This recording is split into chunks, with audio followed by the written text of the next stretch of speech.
വർഷം 1980.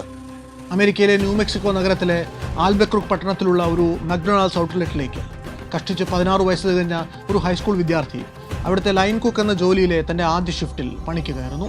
ആ ഔട്ട്ലെറ്റിലെ ഏറ്റവും പുതിയ റിക്രൂട്ട് എന്ന നിലയ്ക്ക് ഷിഫ്റ്റ് തീരും മുമ്പ് അവന് മറ്റൊരു ഡ്യൂട്ടി കൂടി ചെയ്തു തീർക്കാനുണ്ട്. ഷോപ്പിനുള്ളിലെ ഓരോ മുക്കും മൂലയും തൂത്തു തുടച്ച് വൃത്തിയാക്കുക. ആ മക്ഡൊണാൾഡ്സ് ഔട്ട്ലെറ്റിലെ മാനേജറോ അവൻ്റെ സഹപ്രവർത്തകരോ നിത്യേന അവിടെ വന്നു പോകുന്ന നൂറുകണക്കിന് കസ്റ്റമേഴ്സോ ഒന്നും അന്ന് ആ പയ്യനെ കാര്യമായി ശ്രദ്ധിച്ചിരുന്നില്ല. കാരണം അന്ന് അവനിൽ കാര്യമായ പ്രത്യേകതകളൊന്നും തന്നെ ഉണ്ടായിരുന്നില്ല. വർഷങ്ങൾക്കിപ്പുറം അവൻ എന്തായിത്തീരുമെന്നതിൻ്റെയും യാതൊരുവിധ ലാഞ്ചനയും അവനിൽ അന്ന് പ്രകടമായിരുന്നുമില്ല.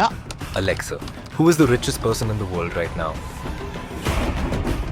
2017 ഇങ്ങനൊരു ചോദ്യം ആമസോണിൻ്റെ വോയിസ് ആക്ടിവേറ്റഡ് ഡിജിറ്റൽ അസിസ്റ്റൻറ്റിനോട് ലോകമെമ്പാടുമുള്ള പലരും ചോദിച്ചപ്പോൾ അത് മറുപടിയായി കൊടുത്തത് പുതിയൊരു പേരാണ്: ജെഫ്രി പ്രെസ്റ്റൺ ബെസോസ് അഥവാ ജെഫ് ബെസോസ്. 37 വർഷം മുമ്പ് ആൽബക്രൂക്കിലെ ആ മക്ഡൊണാൾഡ്സ് ഔട്ട്ലെറ്റ് കോണോട് കോൺ തുടച്ചു വൃത്തിയാക്കിയ അതേ 16-കാരൻ പയ്യൻ തൻ്റെ 53-ാം വയസ്സിൽ ലോകത്തിലെ ഏറ്റവും സമ്പന്നൻ എന്ന വിശേഷണത്തിന് അർഹനായി. ആ യാത്ര ഒരിക്കലും ഒരു കേക്ക് വാക്ക് ആയിരുന്നില്ല. നിരവധി റിസ്കുകൾ എടുക്കാൻ ധൈര്യം കാട്ടിയ, അതിനൊത്ത റിവാർഡുകൾ വാരിക്കൂട്ടിയ, ഏറെ സംഭവബഹുലമായ ഒരു യാത്രയായിരുന്നു അത്.